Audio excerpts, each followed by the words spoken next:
to talk a little about teaching versus Tom. What you guys and I do, a lot of similarities. Both are public performances. What we do in front of a group of people, trying to hold and inform them, give them information. You have the same kids day after day, week after week. I only have to hold an audience for an hour or two. Today, 45 minutes. I get to invent my own curriculum. I don't have to answer to strict guidelines. My concerts are perceived as entertainment. Folks pay to get in. I have a sound system from Lucky Lights.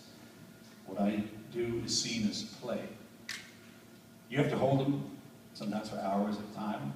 For an entire school term, you have a curriculum you have to follow, and each student's supposed to know. We'll be tested on this is more for a regular teacher, but you guys know what we're talking about.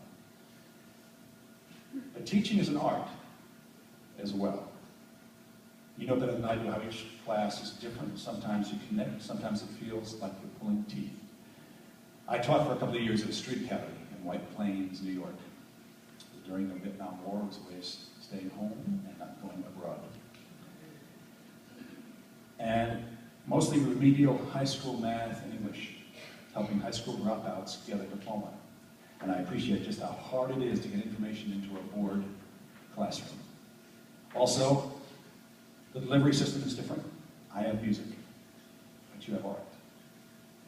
An appropriate song for young kids is built on, at least mine are built on a verbal idea, a learning experience that rides on rhythm and melody, on music. And music is processed, we talked about this earlier at breakfast today. Music is processed differently in human animal. Music is processed in a human animal in a different way than words alone. I don't know the science of it, but you and I have seen how it works. You're at a memorial, a funeral, a wake.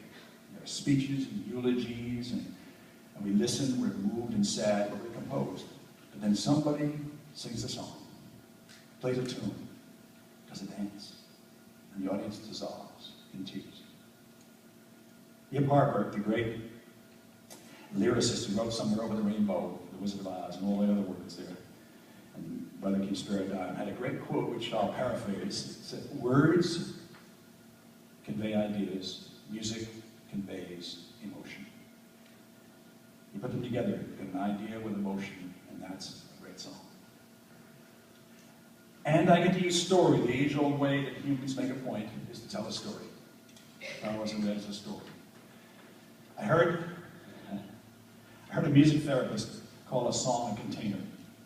I said, "A what? A container?" She said. "A song is a container in which everyone gathers. A container that holds everyone.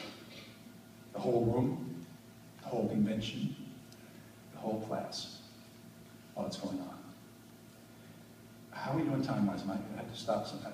I want to know if I should do this song. We're okay? Okay. And I shall do this song. I have a brand new CD that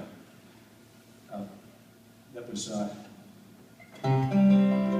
it's about where good food and the green earth connect. So here's a song. It's called Give, the song's not, the album's, the CD's called Give Peas a Chance. This is the song.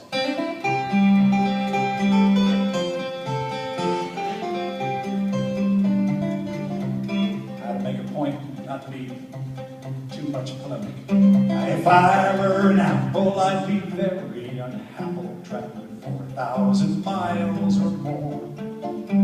From far off Tasmania in a shipping container to a shelf in a New Jersey store. Why should I be tortured when some New Jersey orchard would be totally thrilled to the core?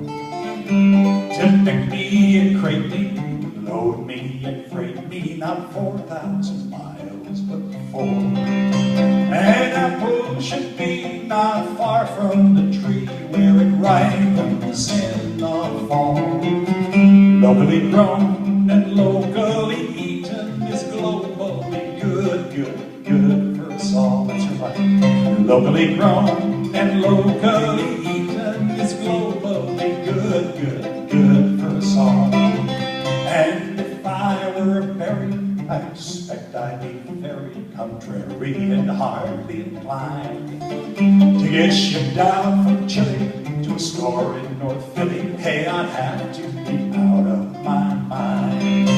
It seems paradoxically carved in dioxin to force all our food to compete, wasting gallons of fuel which we know isn't cool for people or planets for free. A berry is fine, not far from its vine, near the farmer's market stall.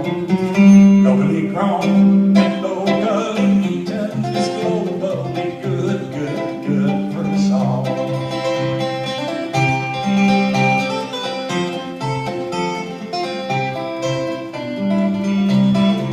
So when you're walking the aisle past the beautiful pile of the fruit you might want to take home, do not buy for the table till you check out the label and determine how far it did wrong.